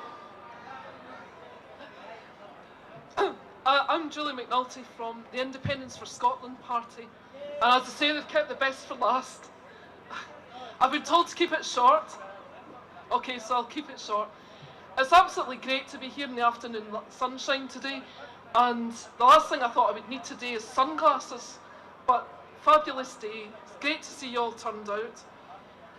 We had an election last week, another one. We didn't all vote for the same parties, we didn't agree on everything, it doesn't matter. We're all here today, we're all united, and we're here to remind ourselves what matters, which is independence for Scotland. Unity matters. Unity matters.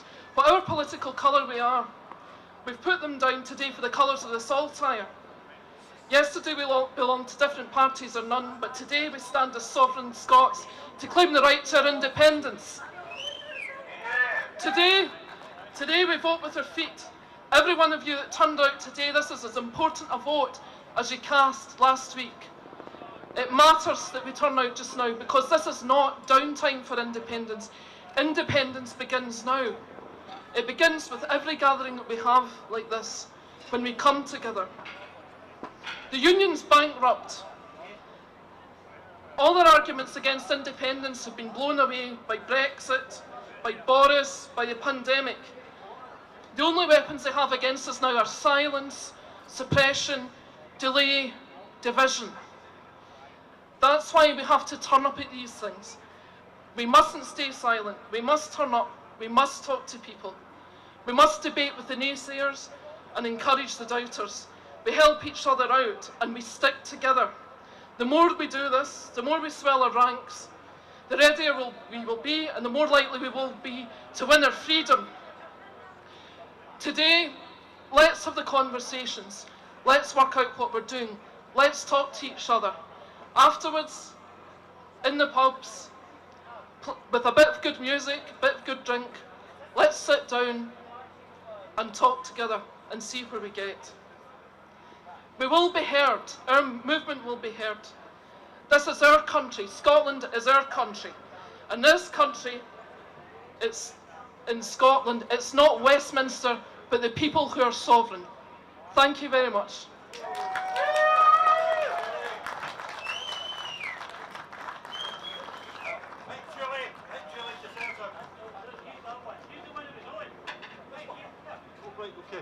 I think Julie deserves a big round of applause for sticking around all that time. Thanks, Jerry. Right, Julie was our last speaker. We're going to finish off with the Carlton Jug Bag. But just to say a few words before we pack up. First of all, thanks for everybody for coming. Brilliant for you to turn out. Thanks for the team, the stewards, the All Under One Banner team, everybody that's helped today. This is about independence, it's about the National Health Service. So remember, that's what our message is. Independence, defend our NHS. Final point, 11th of June in Dumfries. Let's see you there. Thanks very much for turning up, and then we'll finish off with the Carlton Jug Band, and we'll see you around. Bye.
had your horses.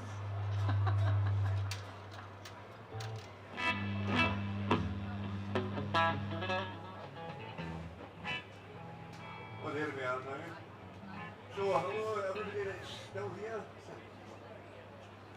Should maybe it's just getting you a bit more at ease here. Get you a bit more danceability. There's a guy giving me the finger here, Bruno.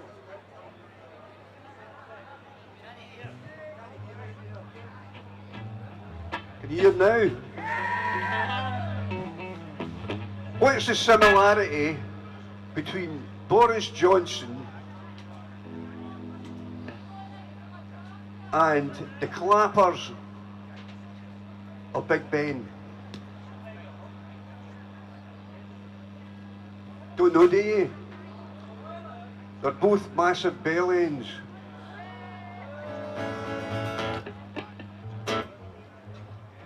Got that off of Google. 10 jokes about Boris Johnson. I'm sure there's a lot more than that. Anyway. Hasta la Victoria Siempre.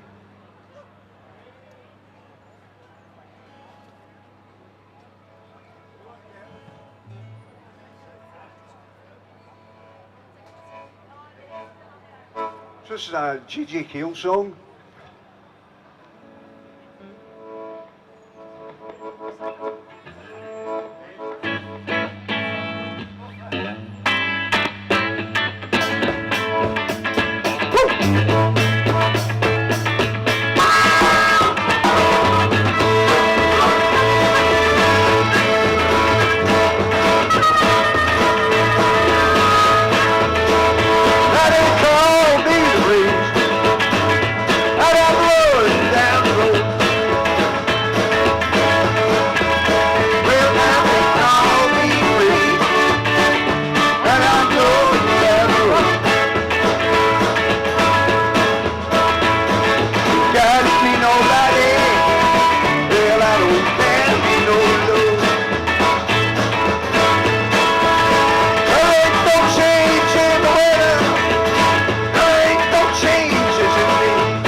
the land of the pine, working my way through North Carolina, staring up the road, praying to God to see headlights.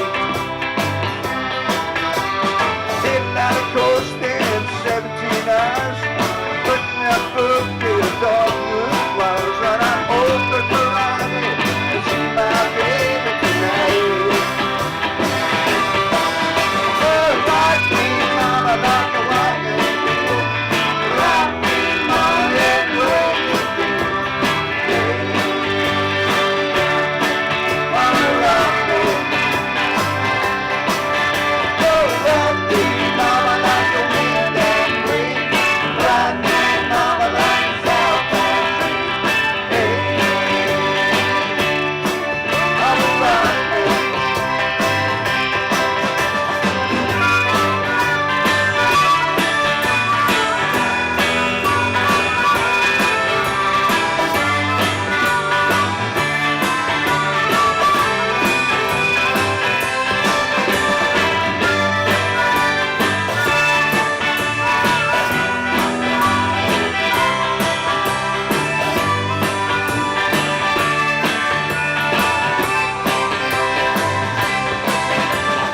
Running from the cold, up in the rain. When I was born to play the fiddle in a downtown string band. My baby plays the guitar, I play the banjo now. Oh, the North Country winners keep getting me down. Lost my money playing poker and I had to agree. I ain't going back, living that old life no more. Oh, rock me, mama, like a wagon wheel. Rock me, mama, any way you feel. Hey, mama, rock me. Oh, rock me, mama, like a wind and rain. Rock me, mama, like a southbound train. Hey, mama, rock me.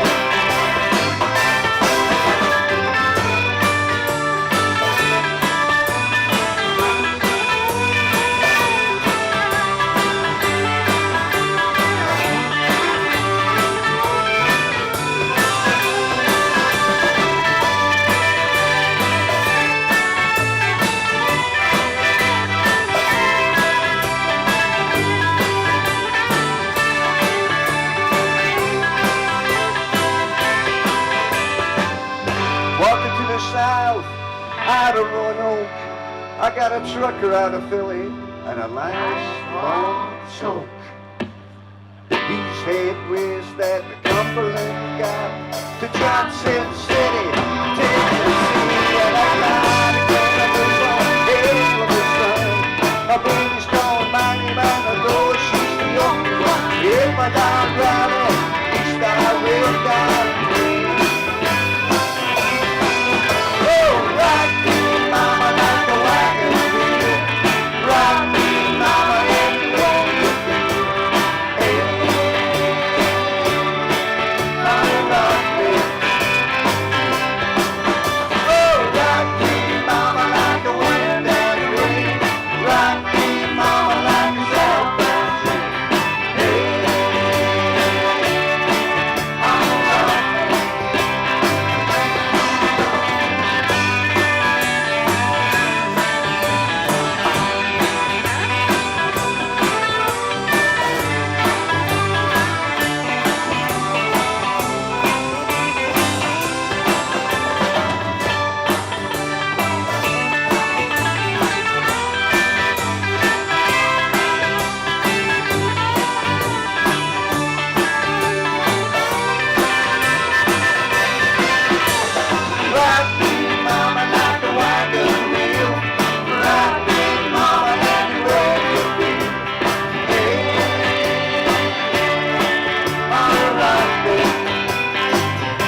1, 2.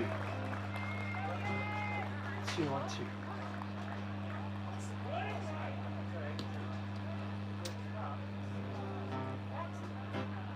Well, I don't care if I do die, do die, do die, do die, do die, do die.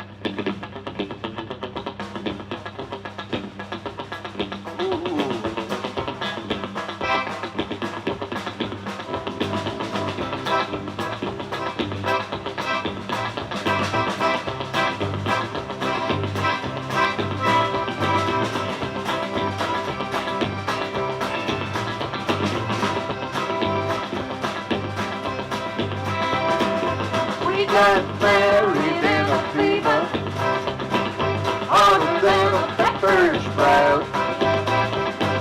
We've been talking about Jackson, oh, ever since the fire went out.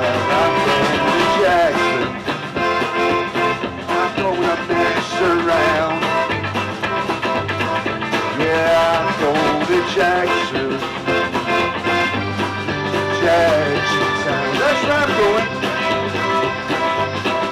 well, laugh at you and Jackson, while we dancing on a ponytail.